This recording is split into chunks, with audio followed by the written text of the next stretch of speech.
Merci aux organisatrices de cette soirée. Merci à Madame Ejoudou de venir ici. Je ne serai pas longtemps. Je me présente, je suis Benoît Oasi, je suis philosophe et écrivain. D'ailleurs, je vous donnerai un de mes livres si vous êtes encore là demain. Je n'en ai pas ici. 3 choses dans mon intervention. Une première chose, c'est d'abord remercier ceux qui ont organisé cette soirée, les étudiantes, et vous-même qui êtes venus ici parce que nous suivons vos prises de parole, vos prises de position dans le monde. Vous tenez debout pour parler au nom de l'humanité, pour la paix. Donc vous prenez aussi des risques pour vous-même. Et je crois qu'aucune libération ne peut se faire sans risque. Ça, c'est mon premier point. Mon deuxième point, c'est par rapport à l'histoire des Afro-Américains aux États-Unis. Parce que M. Rampo m'a dit que vous parlez aussi français, alors je suis chanceux, un peu. Alors, il peut traduire. Oui, mais ma question c'est comment. Après, tu vas résumer. Après. Alors, ma question c'est juste aussi montrer que au niveau de la logique, au niveau rationnel, la stupidité, l'idiotie du racisme, parce que pendant 4 siècles, les Africains qu'on a pris en Afrique jusqu'ici, quand on a pris, c'est seulement dans les années 68 qu'il y a le Civil Rights Movement, 68, c'est même après les indépendances, so-called indépendance africaine. Vous voyez jusqu'où nous devons aussi, parce que le racisme a été enseigné dans les universités avec la stratification des races. Les blancs, les jaunes, et toujours en bas, les noirs. Donc avant de les réduire en esclavage, il y a toute une idéologie qui est même dans la philosophie occidentale qui assimile les autres à l'animalité.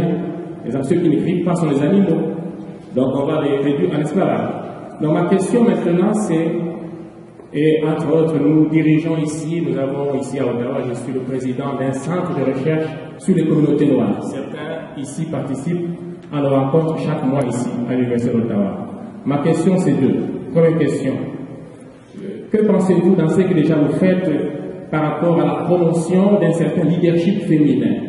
Je pense que pour prendre le cas de l'Afrique, la situation est là, les hommes africains, les politiciens africains ont échoué lamentablement. Et je crois que les jeunes comme elle et vous-même, vous êtes des modèles vivants pour vraiment une alternative politique aussi, par rapport à d'autres valeurs sur lesquelles un leadership féminin peut mettre l'emphase pour promouvoir la libération. Deuxième question, c'est question commentaire.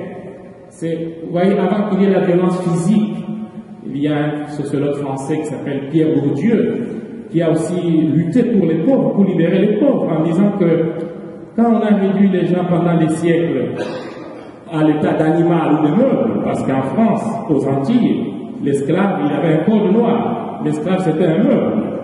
Pendant des siècles, si on a nié l'humanité d'un homme, il y a aussi une deuxième violence que Pierre Bourdieu appelle la violence symbolique, c'est-à-dire la victime intériorise la violence et elle en fait un fait normal, une certaine normalisation de la violence où la victime est réduite dans un état d'apathie et de résignation.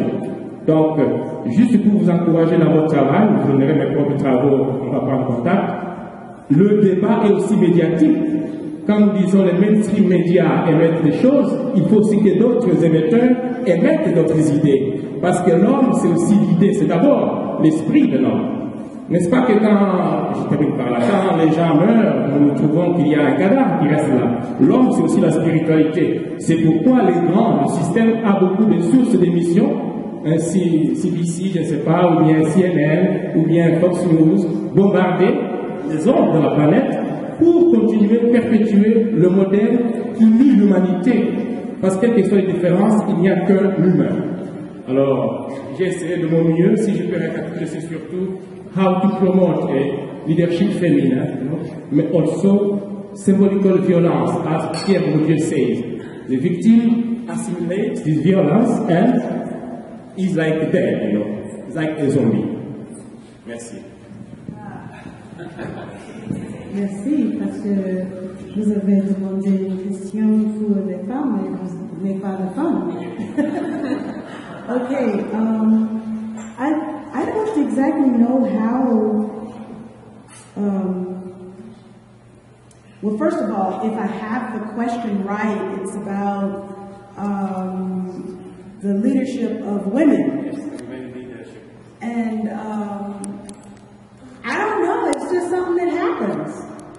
And from my time in politics, it seems that men, I've got an article here about, there was an article in the Royal Society of Science, I believe, that studied people's value system and what exactly happens in the brain that allows a person to sell out their own values. And what I observed was that men do that more easily. That's just what I observed. You know, now we've got women who do it too. Because, you know, that's the only way you can say, unless they were born with no values at all, like Madeleine Albright and Condoleezza Rice, you know, there's a new breed of woman that's being created. But generally, I think that kind of research so far, I mean, you know, if I vote for her, then I have confidence that she's going to nurture my neighborhood or our neighborhood like she nurtures her family. And that's the way sort of, maybe that's stereotype, but that's the way it used to be before we had the advent of these. They're called women of the hegemon, these women of the hegemon. And so you have to beware of the women of the hegemon because she's as foul and ruthless as the men of the hegemon are now. This other idea of internalizing, if I got it right, of internalizing racism. Is that what it was? Violence. Violence. Yeah, the violence of racism. You know, well, I just put on my list, serve. I have an e-list, and my email address is cynthia@runcynthiarun.org. And if you want to be on my e-list, then I'll put you on. Send me an email. What I just sent out will make you cry. What I just sent out was a video, 1 minute, 13 seconds or so long,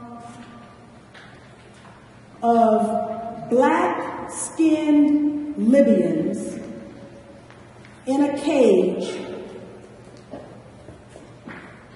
being forced to put green flags in their mouth and eat the flag. Now, I'm wondering, where does this kind of hatred come from? I have watched what has happened in Libya and the resulting violence against people who look like me, who were born in Libya.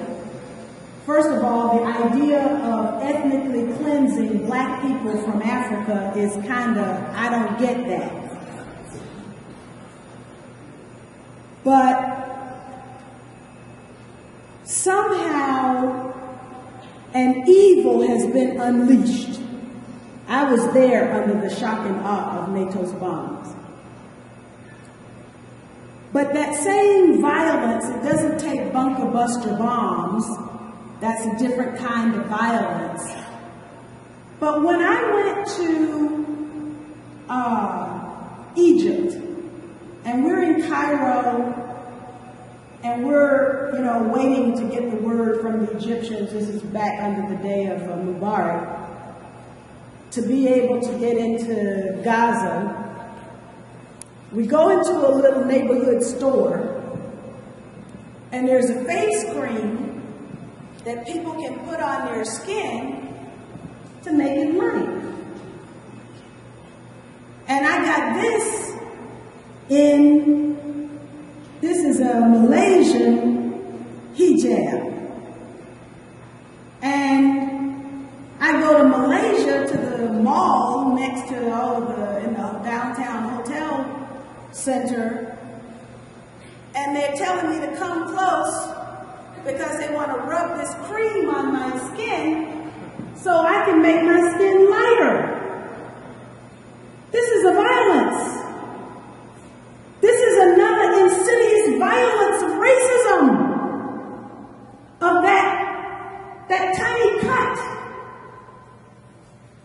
that people of color experience every day.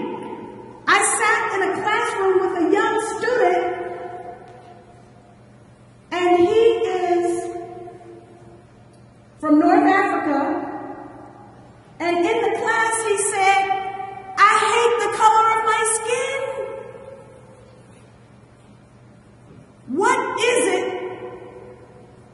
that we have done to so confuse people that I am less worthy because my skin is black? Or I'm less worthy because my skin is pale. This is a kind of violence, as you say, when it is internalized, it's even worse. Because you can never have a sunny day.